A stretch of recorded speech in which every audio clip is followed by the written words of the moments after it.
Today's podcast is brought to you by Audible. Get a free audiobook download and 30-day free trial at audibletrial.com/spookshow. Then go over to morbidlybeautiful.com as we are now part of the Morbidly Beautiful Podcasting Network. It's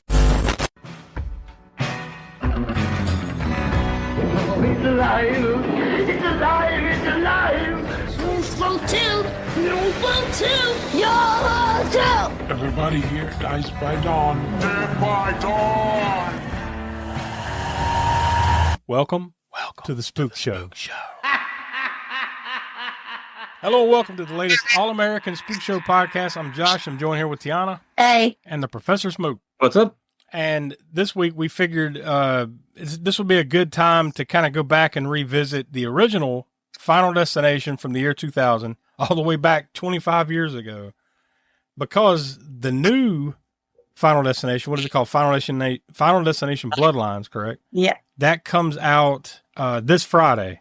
So our plan is to go check it out this weekend and then report back with our findings next Monday. On next Monday's show, we'll be talking about that and seeing how this goes. So I guess what we'll establish here is the baseline, right? Let's get a bar. Let's see where we're at based on this one and see if the next one is either going to go above that or below that or what our expectations are. And we can talk about that toward the end. But Yeah. It's been this movie here, the original Final Destination is one that I've seen a number of times, but it has been a long time since I've sat down and watched it. I feel like it's one of those, like, once you've seen it, like maybe a couple of times, it's not one that bears repeating over and over again kind of thing. And I think it gets even, for me, it gets even, in my opinion, it gets even worse. Not the movies get worse, but like the replayability gets worse. Yeah. You know, like it kind of became a gimmick thing to me. Like once you've seen it, okay. In another year or two, there'll be another one, you know? You can kind of like now, this probably ruffle some feathers or whatever, maybe it's kind of liken it to like Saw or the Scream franchise.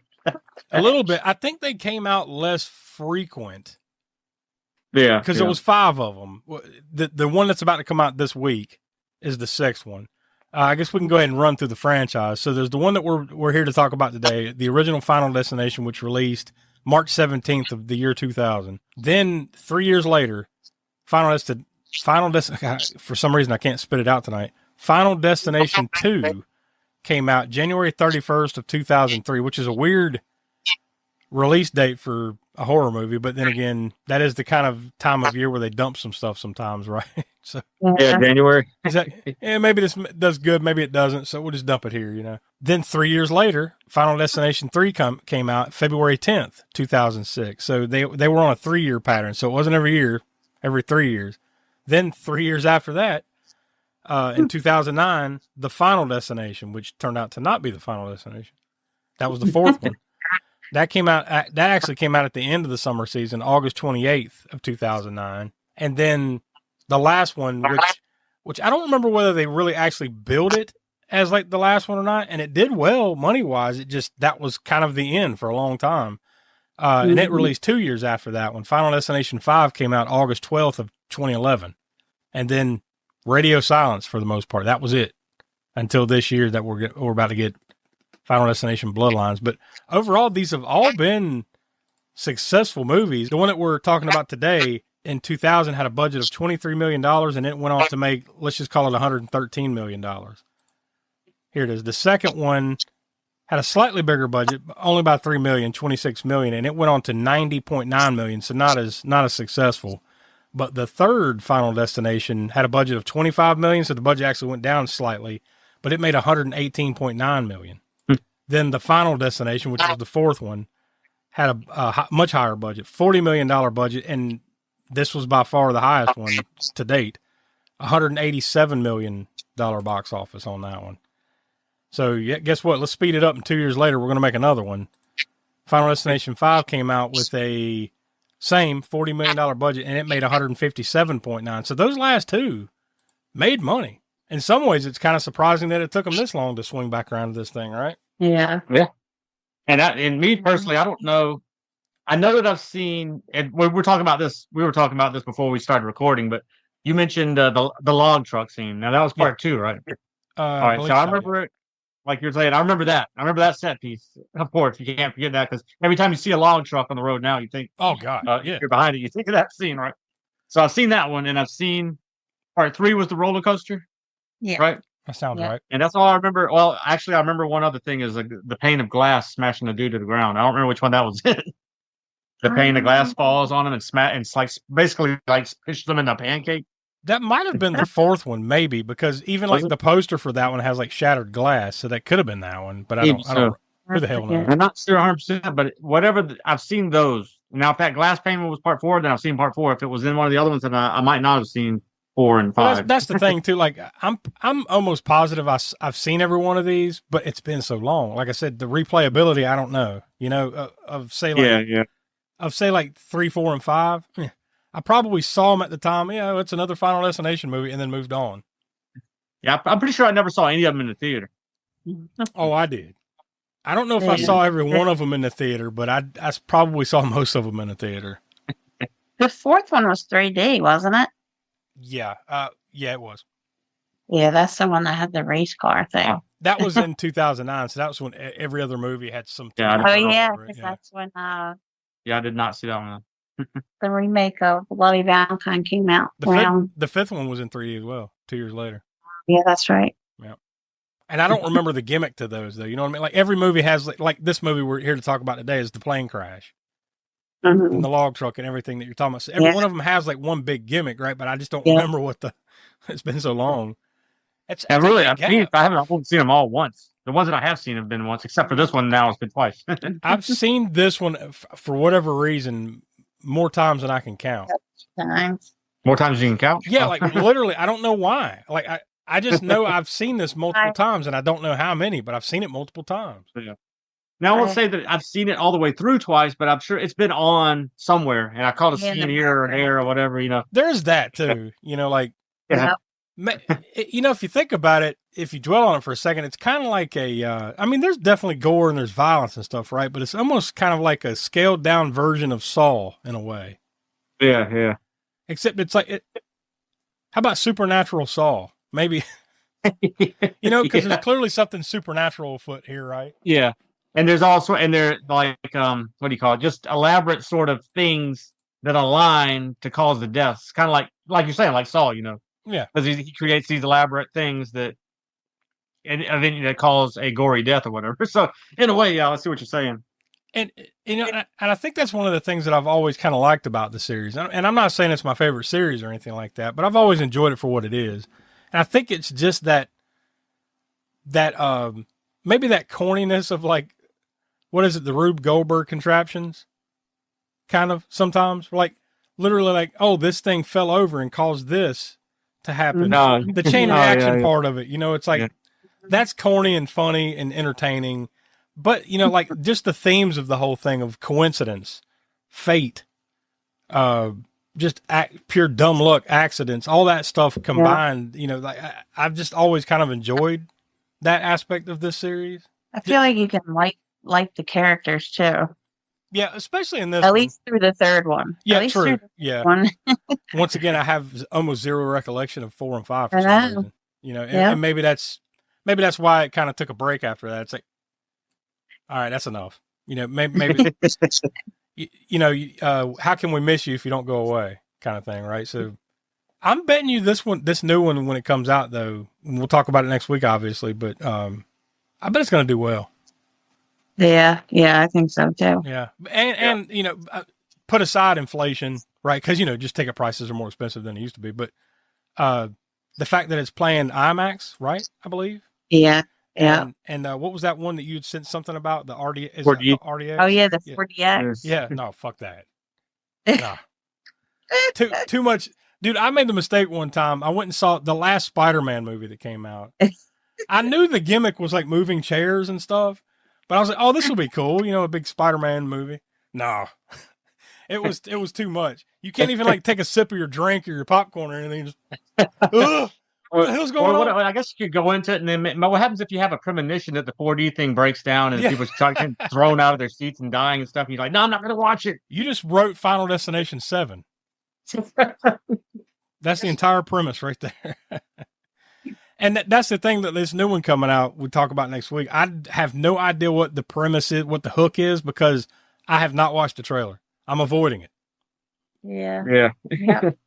And we've had these conversations about trailers before, but it definitely seems like it's gotten worse, especially with horror trailers, right? Where like, Yeah. Oh yeah. they give you all the big moments, and then when you go see it, you're like, well, fuck, I already, It all depends on, I guess, who's, what they're cutting the trailer for. The ones I like the best are the ones that don't give you, they give you visions, almost surreal sort of things, but no real plot and no real something that's going to be given away in the movie. And I can't think of any examples right now, but I've seen some that are like that. Yeah. And those are the best, I think. Well, even like the Nosferatu trailer. I'm blanking on what the name of the movie was, but there was a movie about, give or take, about 15 years or so ago that was like a found footage movie where I watched the trailer and they showed certain things, and then when I went and saw the movie finally, they gave away the last scene of the movie in the trailer. I was sitting there watching. I'm like, wait a minute, what the fuck? That's the end of the movie. They just showed that in the trailer. Like it just messed the whole thing up. On the converse of that, like in older trailers, sometimes you remember going to see, you see a trailer and then you go to see the movie, and some of the scenes that were in the trailer were never even in the movie at all. Yeah. Yeah. Or what it was is probably, and we've done this long enough now, we know that, like, talk about different cuts of movies and stuff. Yeah. I guarantee that they pulled the trailer from, say, like the original cut. And then when they went through and re-edited the movie 5 times, they cut that shit out and then just said, well, it was in the trailer. Who cares, right? Yeah. Wasn't there some kind of lawsuit or something about a movie that did that? Where, like, I want to say it might have been one of the Marvel movies or something where they showed something in a trailer and then it was not in the movie. And then somebody, like, filed a lawsuit. Like, no, fuck you. I didn't get what I was promised. I swear that happened. I don't think I just made that up. I'm pretty sure I read that somewhere. That sounds about like some of these people that'll go and see a movie and then go and they don't like the movie, so they go and demand their money back from the supervisors. Dude, I used to work in movie theaters for 2 or 3 years back, 25 years ago. Trust me, people do that all the time. Yeah. Yeah. They'll go in and watch an entire movie and then come out and complain about something. Like, oh, the people were loud in front of me. I want my money back. Or the exit sign was too bright. I want my money back. And you have to give them their money back because, they don't want to lose their business. But I guess before we get any deeper, I'll go ahead and throw out the usual information. We haven't even done that yet. We encourage you to go check out aaspookshow.com. We call that the center of the Spook Show universe. From there, you can go check out all of our past podcast archives. You can go to our YouTube channel from there, which you can, over on YouTube, we have 3 different series that play every month: Grindhouse Gutter, Video Vortex, and Hammer Horror in order. So we definitely encourage you to go check those out. And we also encourage you to become a patron of the Spook Show by going to patreon.com/aaspookshow. You get bonus content every month. You get the podcast episodes early, usually by a day or two, if we're doing what we're supposed to be doing on our end. So that you want to get in on that so you can get the extra stuff and you get the podcast early. And of course, we mentioned the podcast. It comes out every Monday at 6 p.m. East, wherever you listen to your podcast, or over on our YouTube channel. They're usually uploaded over there too. So without any further build-up, we'll go ahead and toss to the trailer for Final Destination. I got this feeling. This weird feeling. How you doing? The plane can explode! It's not a joke! It's not a joke! We get thrown off the plane all because Brownie has a bad dream? I saw it. The plane! It's gonna blow up! It's gonna blow up! Because of you, I'm still alive. We say that the hour of death cannot be forecast. But death could arrive this same afternoon.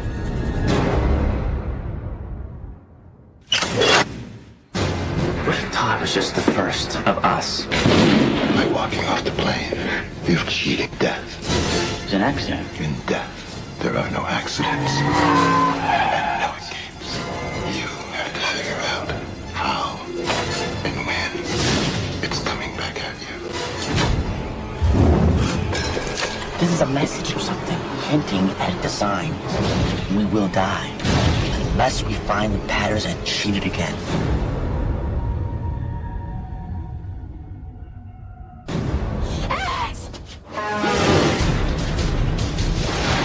Death isn't done with us. I know who's next. Nobody has control over life and death. Unless they are taking lives and causing death. I won't let this happen. What are you, God now?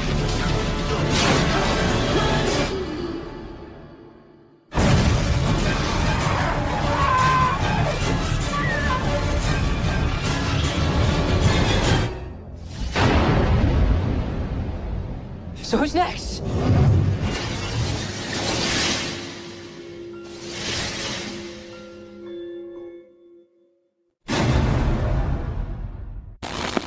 All right, there you go. So that's that. So this one was actually directed by James Wong. Now, James Wong, he had done some, well, mostly TV series stuff. I think he's been a longtime producer on American Horror Story. He had done a ton of the original episodes of The X-Files and stuff. So I think that was kind of, his big involvement. Of course, Smoke, he was the producer on that 2006 version of Black Christmas. So you can thank James Wan for that. Not James Wan, but James Wan. Yeah. See, that's very easy to hear James Wan when you're saying James Wong or whatever. James Wong. This movie definitely had a unique cast.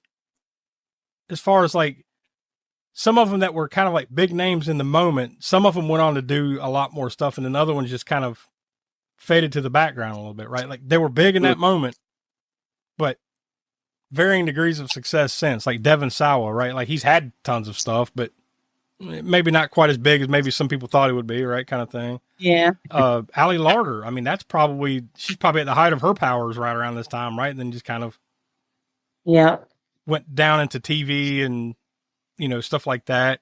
The guy that played Carter, Kerr Smith, he's been in a ton of stuff. Like a lot of them are like TV type stuff, What would you say? Arguably the most successful out of it is probably Sean William Scott out of the cast. Yeah. The guy that was Billy in the movie, kind of this silly airheaded kind of dude, which is kind of every movie he's in. Played after that.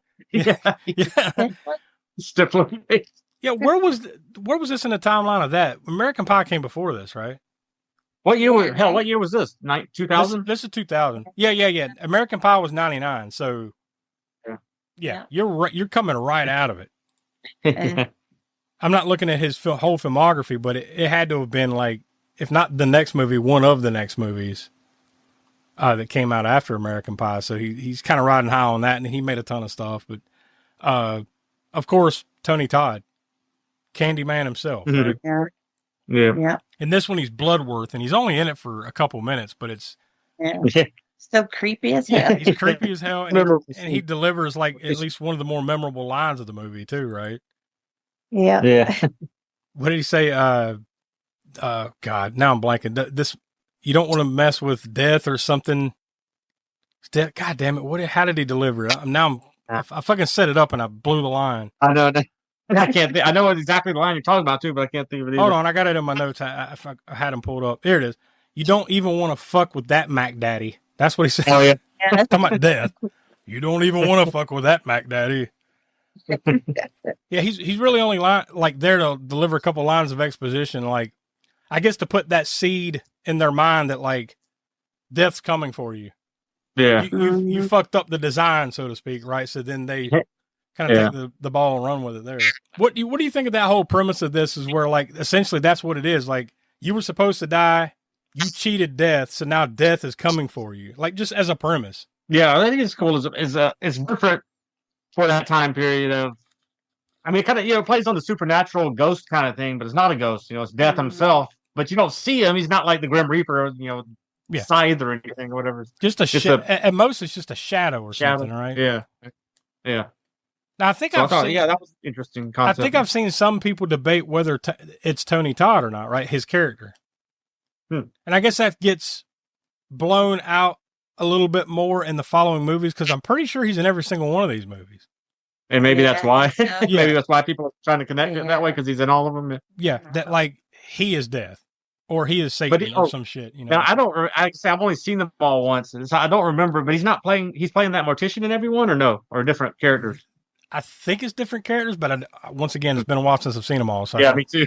So I don't know if it's Bloodworth, the more the guy in the morgue every time. Yeah, because he was more times.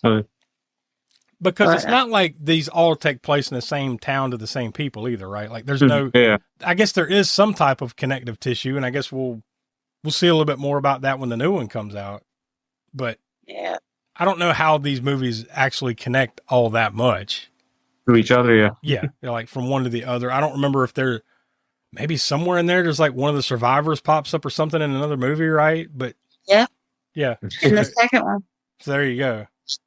So there is a little bit there, but it's not like I've never looked at it like as a series that like I have to sit here and watch all 5 in a row to understand what's going on, right? Like they probably are kind of all self-contained in that regard. Well, actually, I do remember one thing about the 5th one. It reconnected to the first one. Okay. I think that's why it got quiet after that. I'm telling you straight up, like that movie, that last one came out in 2011. That's probably the last time I watched it. Like at the theater, never watched it again. So like at this point, that's 14 years ago. So I definitely didn't see those, but you know my style of like when the 90s were still going on, but certainly by the time of 2000s, you know, my views on things like Scream from the 90s going into the 2000s or Saw when it picked up. I liked the first one, but I mean, you know, Saw was a little bit different. It had a bit more maybe originality in the style of its twist and all that stuff. But yeah, you know, but I have to say this is the second time watching this movie all the way through, and I liked it a little better than I liked it back then. But that's perspective. That's because the movies that are being made now put this movie in a much better light for me. Well, and you know that's what happened with some of the other Dark Castle productions, you know, like 13 Ghosts and whatnot. Because I didn't really like those when they came out. But now that some stuff that I've seen now is like, oh my God, that almost made it like a masterpiece for me. For me personally. This is, you know, like I will agree. I mean, I did enjoy it at the time, but I just kind of put it away. You know, it's like, yeah, that was good for what it was. Moving on. So it's not like I hated it or loved it. It was just kind of like, it is what it is. And then, okay, moving on. There's a lot of movies from that time period that are like that for me.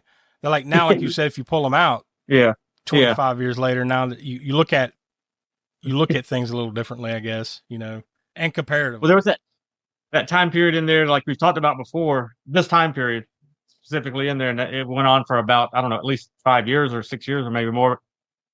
This type of movie where the soundtrack is going to be, it's going to be like 4 or 5 bands that you always have on these soundtracks that are kind of like somewhat hard rock, alternative hard rock, or whatever it was that was going on.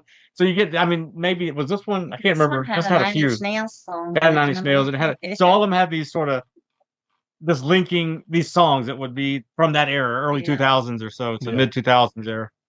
And it kind of falls in that category to me. Although this one is probably a little bit more original and better than some of those other ones, like say House of Wax, the remake, for instance. There's another one of those that falls in that category, you know. Yeah, where it had like the same. It felt like the same, like 8 or 9 bands. Yeah. Would all on these Ghost Ship. Ghost Ship is another one like that. Yeah. Really, the only also they all. In this one, you've got the, like you said, there was Into the Void by Nine Inch Nails. There's a couple other songs in there, but really it's that Rocky Mountain High by John Denver song that has the impact of this one, right? Yeah. Which I think like that did, that became kind of like a joke with me and some of my friends or something like that. Anytime we heard any John Denver, you're like, uh-oh, you know? After this one, I don't know. I don't remember how much do you recall, Tiana, maybe if that played anymore in the other movies? John Denver or anything? Was there I don't remember either. Like, I know the second one with the log truck, they were in the car and she hears a song, but I don't think it's that one. I don't know what it was. If they don't put something about that song or John Denver or something in this new movie, I'll be a little disappointed. Like there's got to be something, right? Like some nod to all the other movies in some small way, you would think. Well, we'll see. Good evening, ladies and gentlemen. The management of this drive-in theater is happy to announce you can enjoy your favorite form of movie entertainment regardless of rain. No longer will it be necessary to let rain spoil your fun. Now you can keep your windshield clear and dry with a drizzle guard. Simply attach it to your windshield, and in a jiffy you're enjoying the movie without constantly running your windshield wipers. It's weird because it's like a supernatural slasher in a way. You know? Yeah. Because it is a slasher movie, right? I mean, essentially, that's in a different weird way. There's not a dude in a mask chasing people around with a hook or a machete or something, but it's death chasing after them like a slasher, like, you know, like a serial killer would or something. And with different, you know, somewhat elaborate like kills and whatnot. Yeah. Like a slasher movie does. Yeah. Yeah, some of them are great too. Yeah. I think that's the other thing that I kind of like about the movie is that it kind of gives you that, I don't know, lack of a better way of putting it, the heebie-jeebies, like, oh shit, you know, like it makes you look over your corner, you know, out of the corner of your eye, like, oh, maybe if that shelf fell over and hit me in the head, you know, I don't know, something goofy like that, right?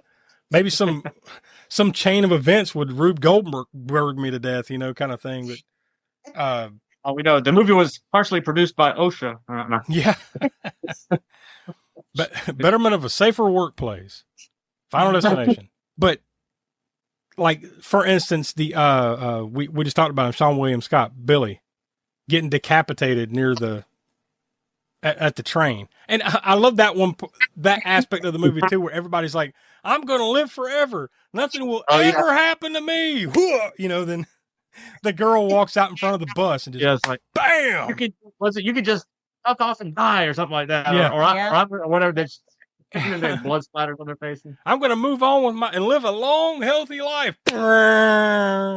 You know, the jump scare aspect of it too, with that stuff, like the bus coming out, like, oh shit, you know. Or once again, him getting decapitated near the train. You're like, oh, they made it out. They're okay. He saved, Alex saved Carter. Oh, they're okay. Everything's going to be all right. And he's giving this, I'm going to live forever type speech, or I'm going to move on with my life, or whatever it is. And then a piece of metal gets hit by a chain and flies up and just lops his head straight the fuck off. I think one of my favorite ones, though, just because it's so silly, is the teacher, Miss Luton. Oh yeah, it's kind of like a splat stick almost. Yeah, it's like Lemony Snicket's series of unfortunate events that leads to her death, you know. Even the first one where Todd, you know, his friend got hung in the bathroom. Oh, yeah. The water comes from behind the toilet. So you're like, as corny as some of these things can be, you could see this happening. I think that's the aspect that I'm getting at. Like, you could, okay, well, if there's water in a bathroom, you might slip and fall. This thing that goes across the bathtub where you hang your clothes to dry. Okay, I could see that happening if you fell on it just right and it wrapped around your head. Like, as goofy as it is, you go, well, it's believable, right? It's not like completely outlandish stuff that's happening to these people. I just don't know how the parents really thought that he killed himself with that. Yeah. Oh yeah. Yeah, and then the fact that there's claw marks around it where he clearly trying to get it off. And remember, he's trying to stand up in the bathtub, but the shampoo falls and everything. So, like, wouldn't you think you just look at this situation and like, wait a minute, you know? No, it's too good. We have to blame him for everything. It seems like he went through an elaborate mousetrap thing to hang himself here. Yeah. He had to put shampoo in the tub. He had to, I don't know. I think the one thing that kind of made it, that corned it up a little bit in that scene, you know, how the water comes from behind the toilet, he slips and falls and all that shit happens. Yeah, it goes back. And then the water goes back. That's when it's like, all right. That's the reverse photography thing. Just the water just retreats. Yeah, it's like that. I guess they wanted to do that just to show that. I mean, well, to have the trick photography thing in there, or whatever. But yeah, they definitely didn't need to necessarily do that part. Maybe. What school, by the way, gets to take a field trip to Paris? Like, I don't know how often that's happening. Trip. Yeah. And it was like, what, 40 kids? Yeah. So even for 2000, the year 2000, right? It's not like you said, well, this is 1972, you know, things were cheaper. No, this still would have been a very expensive trip. Mm-hmm. And only 2 teachers are going, are going 40 kids to fucking Paris? I don't know. What could go wrong? Yeah. Of all the outlandish things to point out about this, that was one that was like, I don't know about that. Oh yeah, and speaking of that first scene, that was pretty intense when you first saw that, right? The airplane scene, the dream scene sequence or whatever. Yeah, what turns out, because that's also, we should explain too if you've never seen it. By the way, this is a spoiler-filled podcast, so you should go watch the movie and come back. But the general premise of all these movies is like something horrible will happen. Like in this one, it's a plane crash or a plane explosion, right? The plane just fucking blows up for some reason. And then you see it happen almost all the way through, right? And then the dude will wake up, or the girl, whatever is in whichever movie you're talking about. They'll wake up like that all was a dream, and then they'll see something that like, oh shit, this is about to happen for real. So it's like it's a dream, but it's a premonition kind of thing, right? They saw it. Yeah. And then that's what happens here is he gets on the plane, which is kind of weird. He falls asleep like that quickly, right? Yeah, I guess he falls asleep before it takes off. I guess. I mean, in that 2 seconds that he just sits down and falls asleep. But he has a premonition dream of it blowing up, and then when he wakes up, he freaks out, and him and like 5 or 6 others get off the plane with one of the teachers, and then as they're like, well, there's the plane, it's leaving, we should be on that plane, boom, and then it explodes. So like everything he just dreamed of became reality. But like you said, Smoke, it is cool to see it, in a movie sense, right? Not in real life. This is a god awful thing. Yeah. In the movie sense, this is a cool thing. Yeah, it's a pretty. I never saw it in the theater, so I imagine y'all saw it in the theater. I guess, right? It must have been pretty intense in a theater. Yeah, I guess. and I remember seeing this in 2000 in the theater. I want to say with a pretty good crowd, because I have memories of like everybody reacting the way you want them to react to this shit. Like, the kills out of nowhere, the bus, and all that stuff. So, yeah, that helps movies like this too. If it's just you watching it 5 years later, renting it or buying it or something, and you're sitting there in your house watching it by yourself, maybe it doesn't hit the same as it did. Kind of like Tiana, you said you've never seen the Blair Witch Project, right? Yeah, you're fucked. At all. You're fucked. You'll never enjoy it the way it was. The way it was. Yeah, I know. You'll never have the joys of a headache from all the taking care of. Well, you might still get the motion sickness, but you just won't appreciate that. We've talked about this before. That moment where I think a lot of people felt like this might be real. Like there was that brief period of time, right, Smoke, where like some people were like, maybe this did happen, like, and this is actual found footage, then you realize it's all a gimmick, and we all moved on quickly, but in that little moment. Yeah, they did a good job. They call it fire, was that fire in a bottle or whatever? Yeah, lightning in a bottle. Sorry, lightning in a bottle kind of moment where, and then of course everybody else wanted to try and catch their own lightning in a bottle after that. And then we got inundated with found footage films, which still seeing that from time to time. But wait, when did that come out? 99? 98? Sounds 99. 99, 2000, somewhere. 2010, it was again. What's that? Blair Witch? No, Paranormal Activity. Oh yeah. Yeah. It's just like every so often or whatever, something will come out where it costs them nothing to make, but it makes just rolls it, rakes in the money or whatever. Yeah, horror is good for that. And I mean, honestly, that's probably one of the reasons they continue to make horror is that they are relatively speaking, right? They're cheap movies to make. Mm-hmm. Yeah. Even to this day, you could probably make a really good one for less than 20, easily less than 20, hell, probably cheaper than that if you know what you're doing, right? Yeah. If you do it just right. As long as you got a talented script writer and all the other crew behind the camera and in front of it to carry it out, well, yeah, you can scale down something as long as you got a good story. Yeah. Like I said, next to nothing. The key is just the great story and then carrying it through with cool visuals or whatever. As long as you can do that, I mean, we just had one here on the show just within the last month or so, a few weeks ago when we talked about Deadstream. Like that's one that that probably didn't cost them that much to make that. Yeah. And I don't remember what the budget was, but I don't think it was much. Not much at all. Not. And you got a solid, entertaining flick out of it, so every year it's proved in horror that it can be done. Yeah. But that's not what you get here. You're getting a fairly big budget. Yeah. Kind of, visual effects tour de force kind of thing too, for at least for, not the biggest budgeted movie of the time, but for horror at that time in 2000, I'm sure it was probably one of I think it holds up pretty well too, right? It's been a while since I watched this one, but I didn't. The visual effects and things. Yeah. I didn't feel very cheap to me. Like it felt like it was still a quality, well put together movie. I mean, we've seen we've seen shit of the same time period that I don't think held up look wise as well as this one did. Oh yeah. And then also like I said, once you get into the visual effects, some movies are really terrible when you look at them now, Yeah. But this one didn't have. It wasn't like CG it wasn't like it needed to have a CG fest of things like happening. A lot of it was probably practical anyways, and like trick photography, like the water and the toilet thing, we were talking about earlier. Yeah.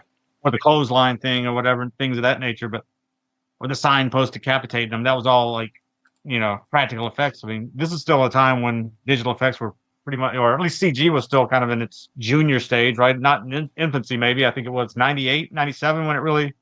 Yeah. Like Jurassic Park also was kind of a big tour de force for CG and whatnot. Yeah, like so. Depending on how much money they were putting behind it, like some of that early shit, like Terminator 2, Jurassic Park, some of that, like even that was still kind of a mix. It was like there was some real shit mixed with that, with CG kind of but effects, the budgets were like, huge for those, so it they could marry them together well, even considering then the time period. Then you've got shit that was going straight to TV, like what the Langoliers and just oh my god, and just terrible digital effects. Just didn't have the budget for it or whatever, and you can notice those things. It's like, this movie, at least, it had a lower budget than some others, maybe, but it didn't have.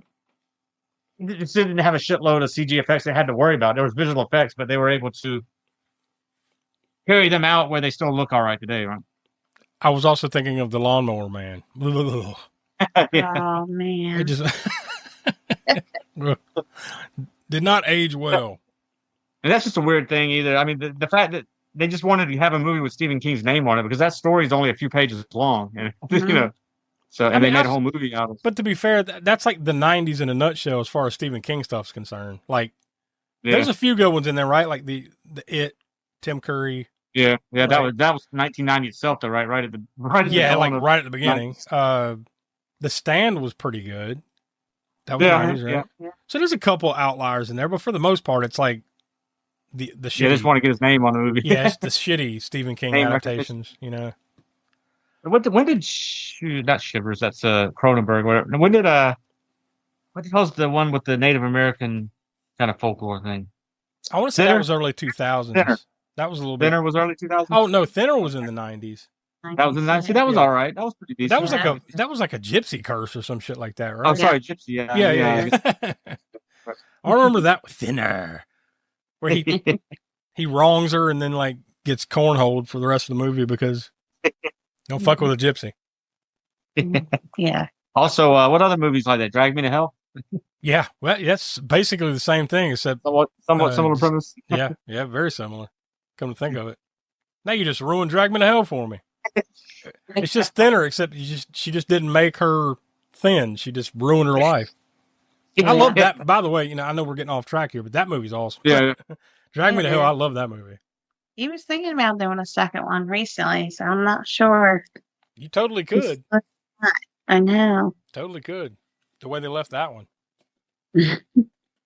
Well, the way they leave this movie, Final Destination, is Alex saves Carter, and then Alex also saves Ali Larter's character. I'm blanking on her name. He saves her. There's this whole subplot here too, or well, I guess not subplot. It's the main thing of like death's design, right? Where like everybody is dying in the order that they were supposed to die on the plane. So like, he's got some diagram of like the plane explosion went like this, bam, bam, bam, bam, bam. So that means you would have died, then me, and then her, and then Susie and Sally, and so on. And he pares it down to like, all right, now I know because of the way this is going, I know who's going to die next, kind of thing. So they throw it off by him saving Carter, right? Like that kind of like, well, he saved, that threw it off. It's going to skip him and go to the next person. So it ends up, he thinks it's going to be him. No, the seats were switched around or whatever the fuck was going on. And it turns out it's going to be her. So now death's coming after her. He manages to save her, but he gets electrocuted and then like blown across the fucking thing by a car explosion. Right? Let's be real. He's probably dead there, right? In real life, you grab a power line and then the car blows up and he only flies like 5 feet and his hands are burnt. Nah, dude, you're dead, man. But no, he survives it. And then the end of the movie is 6 months later. They have now, the two of them and Carter, they have now finally decided like, we're finally in Paris, like the trip that they were supposed to take. And then he starts seeing events unfolding again, like the premonitions, like, oh shit, this is about to happen and all that.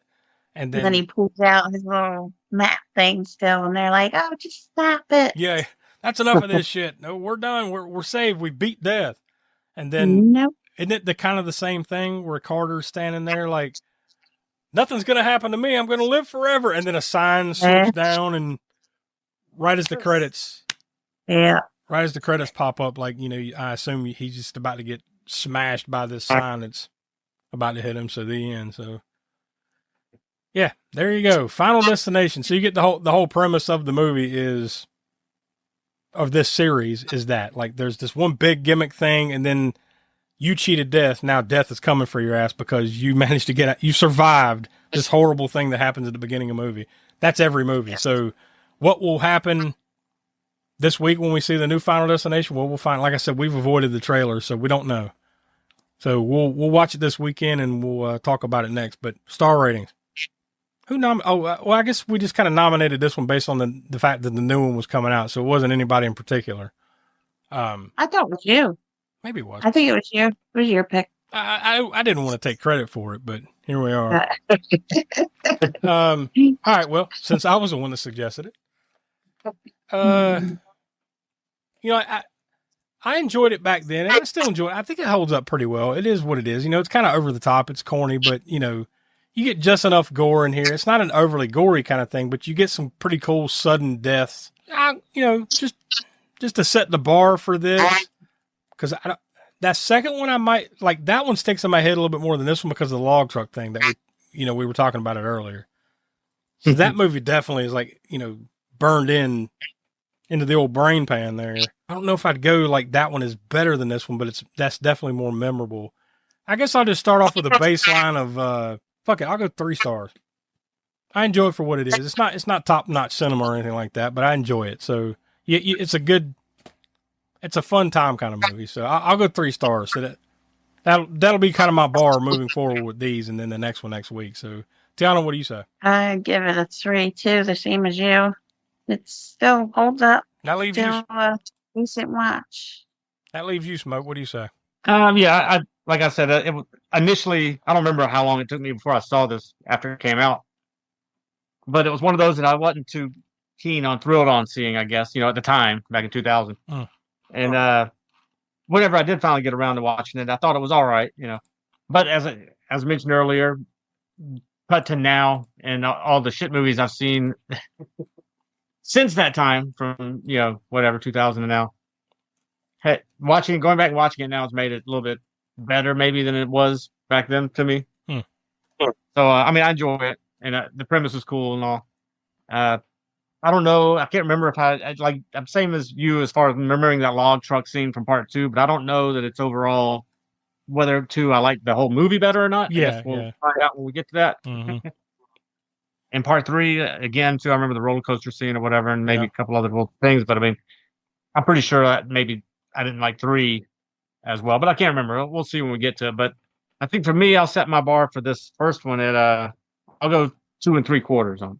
Fair enough. So that gives us a consensus of 2.9 out of 5 stars. So if you have not seen it, I don't think we've really spoiled it that much. We've told you what happens, but like these kind of movies, you kind of need to see it anyway. So we can tell you, but some of the kills and that big crash scene and or the plane explosion and everything, you just kind of need to see that for yourself. So I don't think we've entirely spoiled it in that.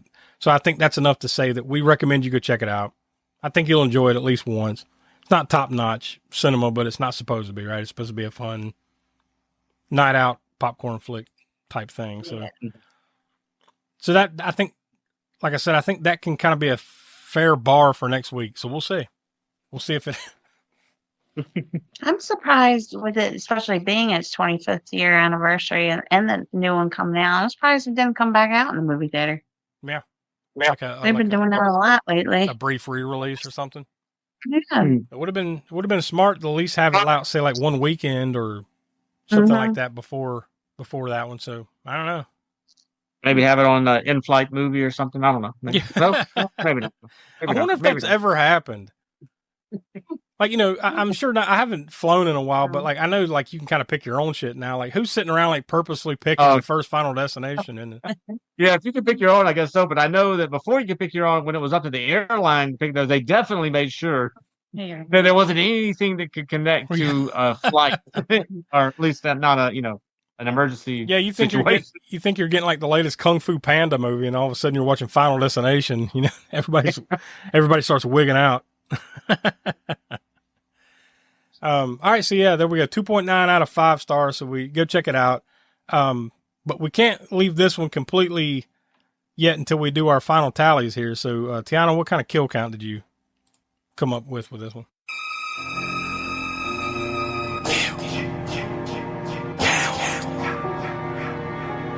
For the whole thing, it was a whopping 292.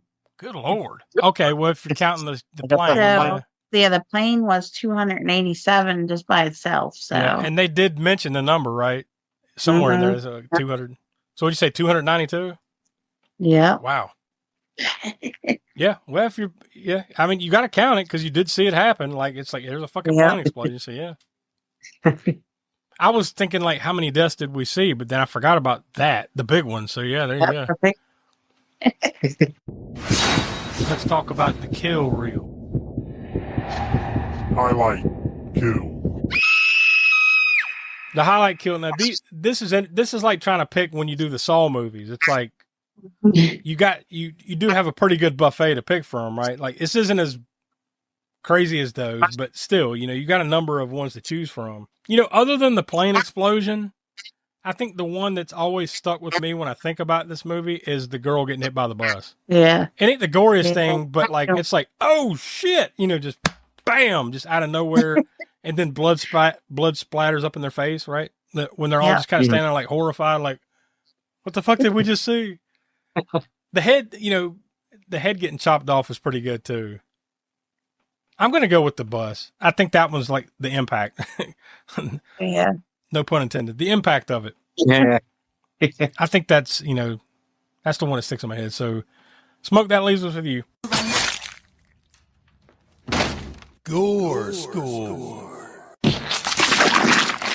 Yeah, it's not as gory, I guess. Like I said, I can only remember certain pieces of the other ones, but seems like it wasn't as gory as maybe some of the sequels. But it had that main, like you mentioned, that decapitation is probably the most goriest. Oh, it definitely is the most goriest kill. Yeah. The teacher, you know, she had a little bit of gore in that one, right? Or there was that, like you said, that series of unfortunate accidents of.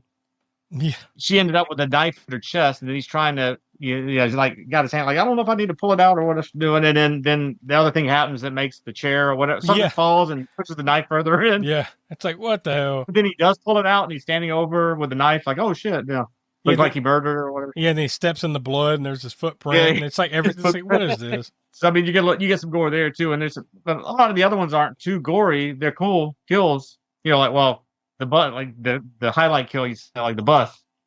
That's just an awesome kill. Yeah. I mean, the only gore is a little bit of blood that splatters on their face, but you feel it. Yeah. You feel the impact because it's just right there in your face. And I'm sure in the theater it was even more impactful. Yeah, for sure. So, but yeah, as far as outright gore, though, the decapitation takes it. And because of that, because of some of the other little, the teacher kill and few other little scenes in there, I guess I'll go with now I need to leave some room for the other ones because I do believe that some of the other ones are a little bit gorier. I guess I'll go with 8 on it, and mainly for that decapitation kill. Well, there you go. That's where we'll leave it. So like we've talked about, next week we're going to be watching the new one, Final Destination Bloodline. So go check it out in the theater. Maybe you'll be sitting right next to us. You never know. And go check it out. And then next Monday at 6 p.m. East, when the new episode comes out, we'll be talking about it. So that is it. So for Tiana and the Professor Smoke, I'm Josh. We are the All-American Spook Show, and we'll talk to you next week. Please replace the speaker on its rack when you're ready to leave. Failure to do so will damage both the speaker and your car. We'll be grateful, and so will the patrons who follow you.